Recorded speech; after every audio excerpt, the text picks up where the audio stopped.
Hello बच्चों, let's read the question. Question says the smallest value of n for which x square minus 2x minus 3 and x cube minus 2x square minus nx minus 3 have an HCF involving is.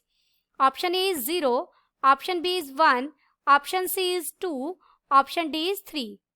First we see the key concept. देखिए HCF का मतलब क्या है? Highest common factor.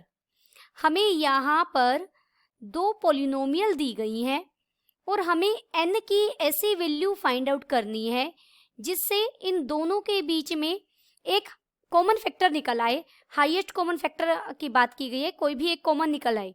तो सबसे पहले given polynomial है x square minus 2x minus 3.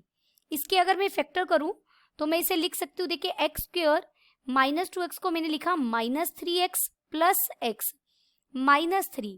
पहली दो टर्म से हम x कॉमन लेंगे तो x माइनस 3 प्लस 1 कॉमन लिया और ये x माइनस 3. तो यानी ये हमारा इक्वल हो गया x minus 3 into x plus 1. अब एक पोलिनोमियल तो ये है और दूसरी पोलिनोमियल हमें ये दी गई है. इनके बीच में हाईएस्ट कॉमन फैक्टर क्या हो सकता है? या तो ये हो सकता है या ये हो सकता है, ये पूरा एक हाईएस्ट कॉमन फैक्टर का दोनों की मल्टीप्लिकेशन यानी पूरी पॉलिनोमियल हाईएस्ट कॉमन फैक्टर का काम कर सकती है. अब हम फर्स्ट केस बनाएंगे. If x plus 1 is a highest common factor. अगर हाईएस्ट कॉमन फैक्टर है ये तो सीधी सी बात है, देखिए इसका फैक्टर बन रहा है तो ये जो अनदर पॉलिनोमियल दी गई इसका भी फैक्टर बनेगा. और फैक्टर थ्योरम क्या कहती है? अगर फैक्टर थ्योरम बनेगा तो वो उसे सेटिस्फाई करेगा.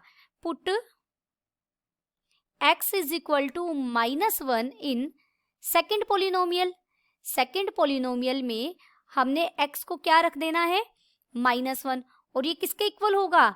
0 के बाय फैक्टर थ्योरम. x की जगह माइनस 1 रखेंगे तो ये बन जाएगा माइनस 1 का क्यूब. देयरफॉर माइनस 1 का क्यूब माइनस 2 और x की जगह हमने रखा माइनस 1 का स्क्वायर माइनस n और x की जगह रखा minus 1 minus 3 is equal to 0. Is equal to 0 कैसे लिखा हमने? By factor theorem. क्योंकि x प्लस 1 फैक्टर होगा दूसरी पॉलिनोमियल का भी और फैक्टर होगा तो उस पॉइंट पर वैल्यू क्या मिलेगी? 0. दिस इंप्लाइज ये बन गया minus 1 minus 2 plus n minus 3 is equal to 0. यहाँ से n मुझे क्या मिल गया? 6. यानी n की पॉसिबिलिटी है अगर x प्लस 1 कॉमन फैक्टर होगा तो n को क्या होना पड़ेगा? 6 होना पड़ेगा.